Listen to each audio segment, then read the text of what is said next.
Last partnership leader 300க்கு மேல எடுத்துட்டு போயிருக்கு. ஸோ இந்தியாவை பொறுத்த வரைக்கும் அது ஒரு வரிங் சைன் அப்படின்னு தான் சொல்லணும். அண்ட் இந்த டெஸ்ட் மேட்ச் வந்து அந்த ஒரு பார்ட்னர்ஷிப் தான் இந்தியா கிட்ட இருந்து எடுத்துட்டு போயிருக்கோம் அப்படின்னு நான் ஃபீல் பண்றேன். ஒரு மிராச்சல் நடந்துச்சு அப்படின்னா இந்தியா இந்த டெஸ்ட் மேட்ச் வின் பண்றதுக்கான வாய்ப்பு இருக்கு. ஸோ இப்போ பொறுத்த வரைக்கும் ஆஸ்திரேலியாவோட ஃபேன் தான் அப்பரா இருக்கு. ஜெய்ஸ்வால் ஒரு நல்ல ஃபீல்டர் தான் சொல்ல போனா. நிறைய கேட்சஸ் அவர் பிரில்லியண்டா எடுத்து பார்த்துருக்கோம் ஹோம் சீரீஸ்லயே. ஸோ அவருக்கு ஒரு அன்பார்ச்சுனேட் அன்லக்கி டே அப்படின்னு தான் சொல்லணும். ஃபீல்ட்ல அவரு தான் வந்து விளாடணும். ஸோ அவரு தான் அந்த டே ஃபுல்லா விளாட வேண்டிய ஒரு சுச்சுவேஷன் இருக்கு. ஸோ இது எதுவுமே மைண்ட்ல வச்சுக்க கூடாது. ஜஸ்ட் ஃப்ரீயா வந்து அடுத்து பேட்டிங் மட்டும்தான், பேட்டிங்ல கான்சென்ட்ரேட் பண்ணி அவர்னால ஃபர்ஸ்ட் இன்னிங்ஸ்ல ஒரு 80 அன்பார்ச்சுனேட் ரன் அவுட். ஸோ அதை வந்து திரும்ப ஒரு பெரிய ஸ்கோரா 100 கன்வெர்ட் பண்ணிட்டாருன்னா ஒரு 150 கன்வெர்ட் பண்ணாம விட மாட்டார். சச்சின் டெண்டுல்கர் வந்து ஒரு பேட்டிங் லெஜெண்ட். அவரை பார்த்து தான் நிறைய பேர் பேட் எடுத்துட்டு வந்தாங்க ஸோ கிரிக்கெட்டுக்கு. ஸோ இந்தியாவில் வந்து ஒரு பவுலரை பார்த்து இன்ஸ்பயர் ஆகி நிறைய பவுலர்ஸ் இந்த ஃபியூச்சர் ஜென்ரேஷன்ல வருவாங்க அப்படின்னா ஜஸ்பிரீத் பும்ராவை பார்த்து தான் வரணும். டிஃபென்சிவா போகணும்னு அவசியம் இல்லை. ஒரு 20 பால் ஆடினாலும் ஒரு 40 ரன்ஸ் T20 மோட்ல ஆடிட்டு போயிட்டாரு அப்படின்னா ரொம்பவே ஹெல்ப்ஃபுல்லா இருக்கும். ஆஸ்திரேலியன் டூர்ல இன்னொரு இன்கிரெடிபிள் இன்னிங்ஸ், இன்கிரெடிபிள் மேட்சா இருக்கிறதுக்கான வாய்ப்பு நாளைக்கு இருக்கு.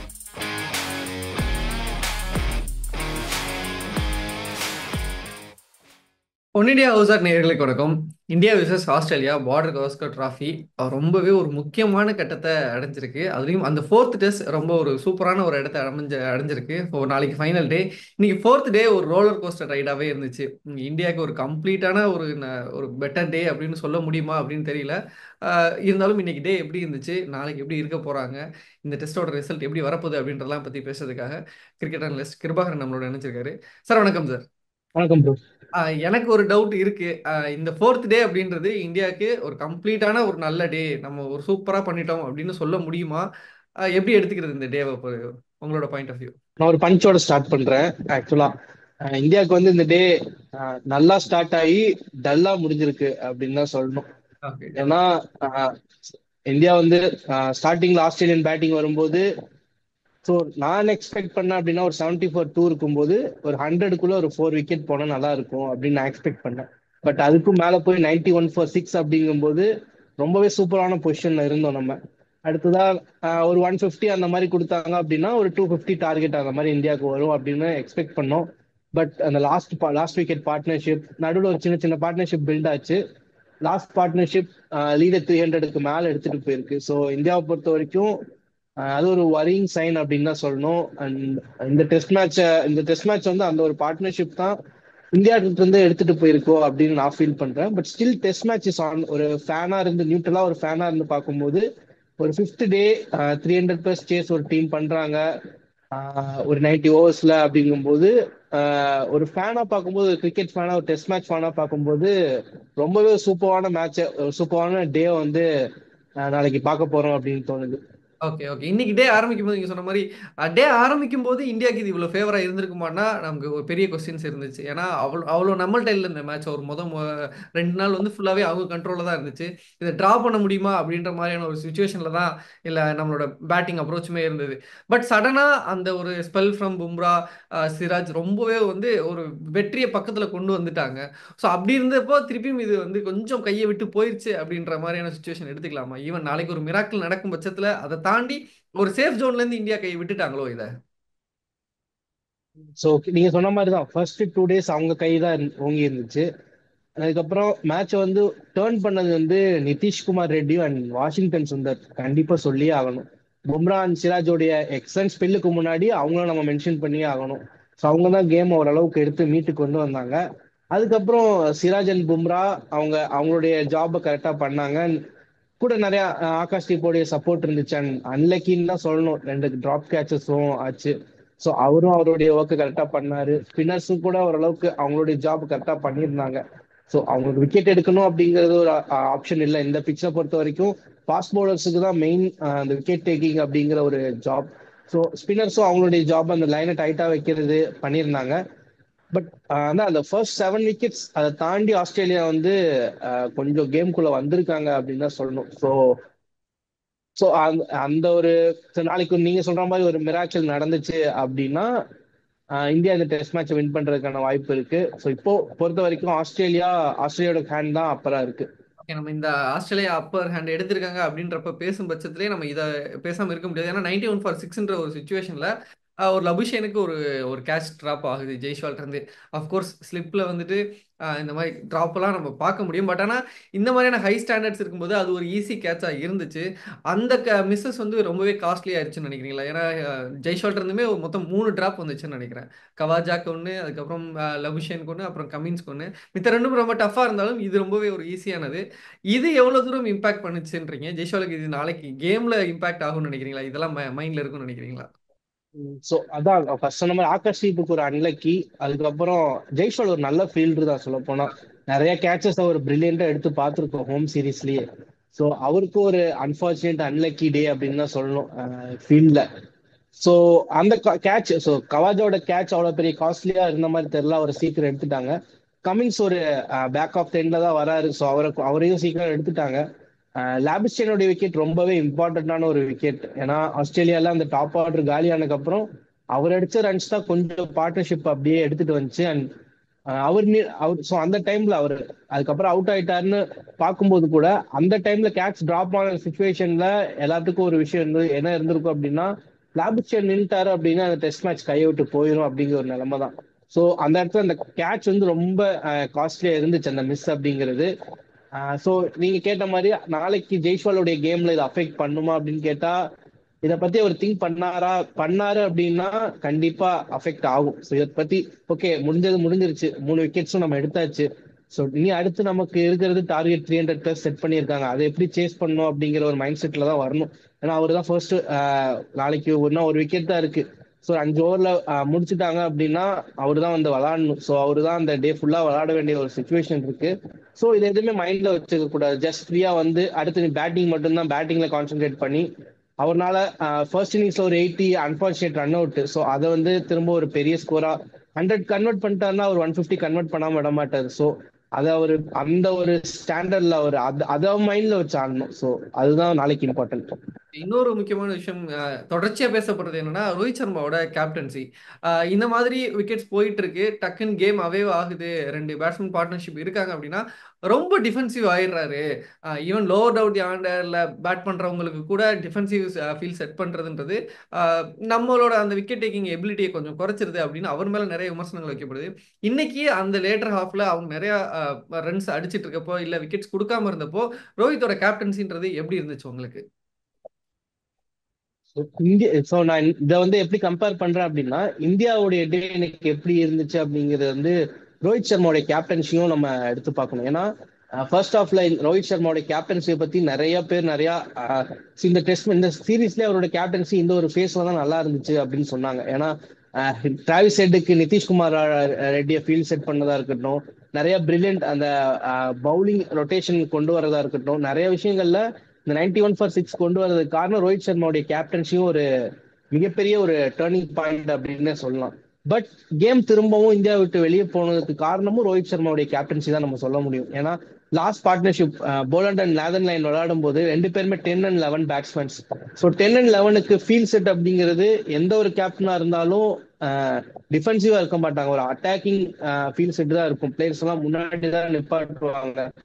பட் அவங்க ஏதோ சிக்ஸ் அடிக்க போற மாதிரி, அவங்க ஏதோ ஃபோர்ஸ் பவுண்டரிஸ்ல அடிக்க போற மாதிரி எல்லாம் பிளேயர்ஸை வந்து பின்னாடி வச்சது அப்படிங்கிறது ரொம்ப டிஃபென்சிவா போன மாதிரி இருந்துச்சு. ஸோ அட்டாக்கிங் ஃபீல்ட் செட் வச்சிருந்தா கம்ஃபர்டபுளா அவங்க ஆடி இருக்க முடியாது. போலன் மாதிரி ஒரு பிளேயர்ஸ் நம்பர் 11ல வந்துட்டு 60 odd balls ஆடுறாரு அப்படிங்கும்போது அட்டாக்கிங் ஃபீல்ட் செட் வச்சிருந்தா கண்டிப்பா ஏதாச்சும் ஒரு ட்ராப் பண்ணியாச்சும் ஒரு 20-30 balls அவர் எடுத்திருக்கலாம். ஸோ அதை மிஸ் பண்ணிட்டாரோ அப்படின்னு தோணுது. ஸோ ஓவராலா பார்க்கும்போது ஃபர்ஸ்ட் ஹாஃப்ல இந்தியா நல்லா விளையாடும் போது வரைக்கும் அவருடைய கேப்டன்ஷிப் நல்லா இருக்குன்னு சொல்லப்பட்டுச்சு. பட் டுவர்ட்ஸ் எண்ட் அந்த விமர்சனங்கள் வந்து திரும்பவும் ரோஹித் சர்மாவுடைய கேப்டன்ஷிப் மேல விழுந்திருக்கு. கண்டிப்பா. ஸோ நாளைக்கு டேவை பத்தி பேசுறதுக்கு முன்னாடி இன்னைக்கு டே பத்தில இவரை பத்தி பேசாம முடிச்சா அது ரொம்பவே தப்பா இருக்கும். ஜஸ்பிரித் பும்ரா ஒரு மேஜிக்கல் ஸ்பெல், எட் அனதர் மேஜிக்கல் ஸ்பெல் அப்படின்னே சொல்லணும். அந்த ஒரு ஸ்பெல் எப்படி இருந்துச்சு, அவர் மொத்தமா இந்த இந்த மேட்ச்ல 50 ஓவர் கிட்ட போட்டிருக்காரு, ஒரு 17 ஸ்பெல் போட்டிருக்காரு. அவ்வளோ ஃபிட்டாகவும் ப்ரீத்திங் ஃபயரா இருந்தார் இன்னைக்கு காலையில. எப்படி இருந்துச்சு அவரோட இந்த இன்னைக்கு ஸ்பெல்ன்றது? ஸோ நான் ஆக்சுவலா இந்த வீடியோ அவரை பத்தி நிறைய பேசணும்னு ஒரு மைண்ட் செட்ல தான் வந்தேன். ஸோ இப்போவாச்சும் கேட்டீங்க அப்படின்னு ரொம்ப ஹாப்பியா இருக்கு. ஸோ ஆக்சுவலா நிறைய பேசிட்டோம் பும்ராவை பத்தி. அதுக்கு இன்னமும் பாராட்டி எப்படி பேசுறது அப்படிங்கிறது தெரியல. ஸோ இப்போதைக்கு சொல்லணும் அப்படின்னா, ஒரு காலத்துல நம்ம சச்சின் டெண்டுல்கரை வந்து ஒரு பேட்டிங் லெஜெண்ட், அவரை பார்த்து தான் நிறைய பேர் பேட் எடுத்துட்டு வந்தாங்க ஸோ கிரிக்கெட்டுக்கு.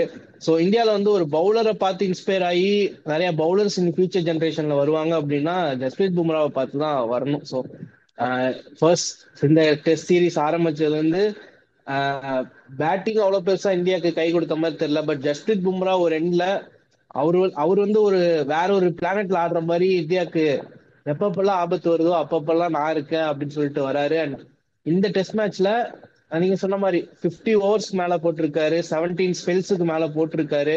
மத்த எந்த பவுலர்ஸுமே, ஈவன் ஆஸ்திரேலியன் பவுலர்ஸ் கூட அவ்வளவு ஓவர்ஸ் போடல அப்படின்னு நினைக்கிறேன். அண்ட் இன்னைக்கு ஜஸ்ட் வந்துட்டு first wicket Sam Konstas wicket எடுத்ததா இருக்கட்டும். ஸோ அது வந்து ஒரு ரிவெஞ்ச் நான் எக்ஸ்பெக்ட் பண்ணிட்டே இருந்தேன். லாஸ்ட் லாஃப் ஸோ பயங்கரமான ஒரு ரிவெஞ்ச், ஜஸ்ட் ஒரு ஹம்பிள் செலிப்ரேஷன். மத்த பிளேயர்ஸுக்கும் அவருக்கு இருக்க ஒரு டிஃபரன்ஸ் என்ன அப்படின்னா, நான் அந்த வேலையை பண்ணி முடிக்கிறேன் அதுக்கப்புறம் செலிப்ரேட் பண்றேன் அப்படிங்கிற மாதிரி அவரோட அந்த அவர் கொடுத்தது அவருக்கே திரும்ப கொடுத்தாரு. ஸோ அது வந்து எப்படி ஒரு பியூர் சினிமா அப்படின்னு தான் சொல்லணும் அந்த விக்கெட் எடுத்தது. அதுக்கப்புறம் டிராவிஸ் ஹெட்டோடைய விக்கெட். ஸோ இந்தியா டிராவிஸ் ஹெட்டோடைய விக்கெட் யார் எடுத்தாலுமே இந்தியா செலிப்ரேட் பண்ணுவாங்க. இந்த டெஸ்ட் மேட்ச் 2 இன்னிங்ஸ்லயுமே சொல்லி வச்சு ஒரு டக் ஒரு இந்த இன்னிங்ஸ்ல ஒரு ரன் அப்படி எடுத்திருக்காரு. ஸோ டிராவிஸ் ஹெட் அவருடைய பர்த்டே இன்னைக்கும் அவரை அடிக்க விடாம பண்ணியிருக்காரு. ஸோ அதுக்கு அடுத்து அலெக்ஸ் கேரியோட ஒரு விக்கெட். ஸோ எப்பப்பெல்லாம் இந்தியாவுக்கு வந்து பிரேக் த்ரூ தேவைப்படுதோ, ஸோ பால் ஜஸ்பிரீத் பும்ராட்ட கொடுத்தா ஒரு ஏதாச்சும் ஒரு மேஜிக் பண்ணுவாரு அப்படிங்கிற ஒரு நிலைமை தான் இப்போ இந்தியன் டீம்ல இருக்கு. ஸோ அதையும் அவர் கரெக்டா பண்ணிடுறாரு. So incredible. ஸோ வார்த்தை இல்லை இந்த ஜஸ்பிரீத் பும்ரா பத்தி பேசுறதுக்கு. ஸோ இந்த ஒரு மைல் ஸ்டோனுமே இன்னைக்கு வந்துருச்சு. ஒரு 200 விக்கெட்ஸ் எடுத்திருந்தாரு. 200 அட் த ஆவரேஜ் ஆஃப் 20 அப்படின்றது யாருமே இல்லை அப்படின்றது தான் ரொம்பவே ஒரு முக்கியமான நோட்டபிள் விஷயமாவும் இருந்தது அதுல. டெஸ்ட் கிரிக்கெட் ஹிஸ்டரியிலேயே அது ஒரு ரெக்கார்ட். 147 இயர்ஸ் ஆஃப் டெஸ்ட் கிரிக்கெட்ல 200 wickets below average of bowling average of 20 அப்படிங்கிறது யாருமே அச்சீவ் பண்ணாத ஒரு ஃபிட். ஸோ அதான் சொல்றேன், இன்கிரெடிபிள். ஸோ நம்ம இந்த ஜென்ரேஷன்ல பும்ராவோட ஜென்ரேஷன்ல நம்ம கிரிக்கெட் பாக்குறோம் அப்படிங்கிறதே நமக்கு ஒரு பெருமை. கண்டிப்பா ரொம்பவே சரியான ஒப்பீடு கொடுத்திருந்தீங்க. ஒரு பேட்டிங் லெஜெண்டா சச்சின் எப்படி ஒரு மில்லியன்ஸை இன்ஸ்பயர் பண்ணாரோ, இல்ல சச்சின் இருக்கிற வரைக்கும் நம்ம மேட்ச் பார்க்கலாம் அப்படின்னு சொல்லி ஒரு ஒரு ஒரு ஒரு எரா இருந்தது, ஒரு செட் ஆஃப் பீப்புள் இருந்தாங்க. அந்த மாதிரி பவுலிங்ல பும்ரா வந்துட்டா இனி இனி என்னனாலும் நடக்கலாம் அப்படின்ற மாதிரியான ஒரு விஷயத்த அகைன் அகைன் பண்ணிட்டு இருக்காரு. ஸோ அப்படியே மூவிங் நெக்ஸ்ட் டே, இப்போ நாளைக்கு மேபி அவங்க வந்து ஒரு விக்கெட் உடனே எடுக்கலாம், இல்லை மேபி அவங்களே ரிட்டையர் ஐ மீன் டிக்ளேர் கூட அனௌன்ஸ் பண்ணலாம். இன்கேஸ் வந்து ஒரு 340 அந்த ரேஞ்சில் இருக்கு அப்படின்னா இந்தியாவோட அப்ரோச் என்னவா இருக்கும்? ஏன்னா நம்மளோட ரீசெண்டான ஹிஸ்ட்ரிலாம் பார்க்கும்போது ரொம்பவே ஒரு பேட் மெமரி தான் இந்தியாவுக்கு இருக்கு. ஒரு 150 200 எல்லாமே கூட கொலாப்ஸ் ஆகி நம்ம பார்த்துட்டு இருந்திருக்கோம். எப்படி இருக்கும், என்ன அப்ரோச்ல போவாங்கன்னு நினைக்கிறீங்க? என்னை பொறுத்த வரைக்கும் நான் வந்து இந்த அப்ரோச் எடுக்கக்கூடாது அப்படிங்கிற ஒரு சைட்ல பேசியிருந்தேன். நம்ம பிஜிபி முன்னாடி ஒரு லைவ் பண்ணியிருந்தப்போ ரொம்ப அட்டாக்கிங் கிரிக்கெட் ஆடக்கூடாதுன்னு நான் சொல்லியிருந்தேன். பட் இப்ப இருக்க சுச்சுவேஷன்ல நமக்கு இந்த டெஸ்ட் மேட்ச் வின் பண்ணாதான் வேர்ல்ட் டெஸ்ட் சாம்பியன்ஷிப் ஃபைனல்ஸ் போக முடியும். ஸோ நத்திங் டு லூஸ் அப்படிங்கிற மாதிரி அட்டாக்கிங் கிரிக்கெட் ஆடணும். அட்டாக்கிங் கிரிக்கெட்னா எல்லாருமே ஆடக்கூடாது. அந்த natural games ஆடுறவங்க Virat Kohli, KL ராகுல் மாதிரியான பிளேயர்ஸ் அவங்களுடைய நேச்சுரல் கேமுக்கு சூட் ஆகணும். லைக் சத்தீஸ்வர் புஜாரா மாதிரி ஒரு சைடு ஆடினா தான் இன்னொரு சைடு எல்லாரும் அட்டாக்கிங் ஆட முடியும். ஸோ ரோஹித் சர்மா திரும்ப ஃபார்முக்கு வரணும்னா திரும்ப அந்த அட்டாக்கிங் ஷாட் டிஃபென்சிவா போகணும்னு அவசியம் இல்லை. ஒரு 20 பால் ஆடினாலும் ஒரு 40 ரன்ஸ் T20 மோட்ல ஆடிட்டு போயிட்டாரு அப்படின்னா ரொம்பவே ஹெல்ப்ஃபுல்லா இருக்கும். ஜெய்ஷ்வால் அவருடைய ஓன் கேம்ஸ், அவர் வந்து ஃபர்ஸ்ட் கொஞ்சம் நிப்பாரு, அதுக்கப்புறம் அட்டாக் பண்ணி ஆடுவாரு. ஸோ அவர் கொஞ்சம் நிறைய பால்ஸ் ஆடினா நல்லா இருக்கும். ராகுல் அண்ட் கோலி ஆஸ் யூஸ்வல் அவங்களுடைய கேம் ஆடணும். கோலி கொஞ்சம் அந்த அவுட் சைட் ஆஃப் பால்ஸ்ல கொஞ்சம் பார்த்து ஆடிட்டாருன்னா நல்லா இருக்கும். ஸோ வாஷிங்டன் சுந்தரை வந்து நம்பர் 5க்கு ப்ரொமோட் பண்ணா நல்லா இருக்கும். ஏன்னா அவர் நிறைய பால்ஸ் ஆடுறாரு. பண்ட் வந்து அவ்வளோக்கும் இந்த இந்த சீரீஸ்ல ஒரு பெரிய ரிதம் கிடைக்கல. ஸோ வாஷிங்டன் சுந்தர் கீழே இருக்கிறது போல கொஞ்சம் மேலே இறக்கணும் அப்படின்னா கொஞ்சம் விக்கெட்ஸை ப்ரொடெக்ட் பண்ணுவார். ஸோ அது ஒரு ரீசன். கடைசியில ஒரு டிராக்கு போனா கூட இந்தியா இந்தியா அந்த ஒரு நிறைய பால்ஸ் ஆடினாங்க அப்படின்னா கடைசியில விக்கெட்ஸ் வச்சு நம்ம தேத்திக்கலாம். ஸோ அப்படி வேணா வாஷிங்டன் சுந்தரை மேலே ஆட வைக்கணும். நிதிஷ்குமார் ரெட்டி ஆல்ரெடி ப்ரூவ் பண்ணிட்டாரு. ஸோ அவர் பேட்ல இருந்து கொஞ்சம் ரன்ஸ் வந்துச்சு அப்படின்னா இந்த சேஸ் இஸ் ஆன் அப்படின்னு தான் சொல்லுவேன். இந்தியாவுக்கு ஜெயிக்கிறதுக்கான வாய்ப்பு இருக்கு. ஸோ எல்லாரும் மனசு வைக்கணும். இந்த 7 பேர் பேட்டிங்ல வந்து அவங்கவுங்க பாட்டு அவங்களுடைய ஜாபை கரெக்டா பண்ணிட்டாங்க அப்படின்னா இந்தியா இன்னொரு இன்கிரெடிபிள் ஆஸ்திரேலியன் டூர், ஆஸ்திரேலியன் டூர்ல இன்னொரு இன்கிரெடிபிள் இன்னிங்ஸ், இன்கிரெடிபிள் மேட்சா இருக்கிறதுக்கான வாய்ப்பு நாளைக்கு இருக்கு. ஓகே, நீங்க சொன்ன மாதிரி ஒரு பெர்ஃபெக்ட் டே ஃபார் ஒரு கிரிக்கெட் லவர்ஸ், ஒரு டெஸ்ட் கிரிக்கெட் லவர்ஸ்ன்ற மாதிரியான விஷயம் தான் நாளைக்கு இருக்க போகுது. இந்த சேஸை இந்தியா எப்படி ஹேண்டில் பண்ண போறாங்க? சீனியர் பிளேயர்ஸ் மேல நிறைய கேள்விகள் இருக்கு. அவங்க வந்து தொடர்ச்சியா முக்கியமான டயத்தை சொதப்பிட்டு இருக்காங்க அப்படின்ற விமர்சனங்கள் எல்லாத்துக்கும் பதில் கொடுக்கறதுக்கு மாதிரியான ஒரு ஆப்பர்ச்சுனிட்டி அவங்க கையிலேயே இருக்கு. ஸோ அதை அவங்க எப்படி கேபிட்டலைஸ் பண்ண போறாங்க அப்படின்றதெல்லாம் நம்ம நாளைக்கு பார்க்க போறோம். தொடர்ந்து பேசுவோம். Thank you so much.